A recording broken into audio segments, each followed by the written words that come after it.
Hi friends, Ambuja சிமெண்ட்டோட Q2 ரிசல்ட்ஸில் லாபம் வந்து 1766 கோடியாக இருக்குது.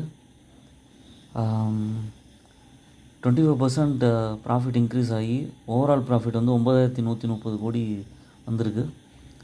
2028க்குள்ளே இவங்களோட சிமெண்ட் உற்பத்தி திறனை வந்து 155 MTPAவாக உயர்த்த வந்து திட்டமிட்டிருக்காங்க.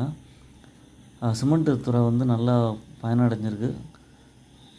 அம்புஜா சிமெண்ட்டோட கரண்ட் ப்ரைஸ் வந்து 577 ரூபா. ஸ்டாக்கோட PE வந்து 24.8 இருக்குது. ரிட்டர்ன் ஆன் ஈக்விட்டி 8.73 தான். இது இன்னும் இன்க்ரீஸ் ஆகும். இது கம்பெனி வந்து almost debt free company. Quarterly ரிசல்ட்ஸும் கன்சிஸ்டண்ட்டாக இன்க்ரீஸ் ஆகிட்டுருக்கு, சேல்ஸும் இன்க்ரீஸ் ஆகிட்டுருக்கு. ஃபாரின் இன்வெஸ்டர்ஸ் பர்சன்டேஜும் இன்க்ரீஸ் ஆகிருக்கு. இந்த ப்ரைஸில் வந்து உங்களுக்கு வந்து ஃபஸ்ட்டு டார்கெட்டாக 600 ரூபா, செகண்ட் டார்கெட்டாக 610 ரூபா வரைக்கும் போக வாய்ப்பு இருக்குது. ஓன் அனாலிசிஸ் பண்ணிட்டு பர்ச்சேஸ் பண்ணுங்கள். என்னோடய சேனலை சப்ஸ்கிரைப் பண்ணுங்கள், லைக் பண்ணுங்கள், எல்லா வீடியோஸும் பாருங்கள்.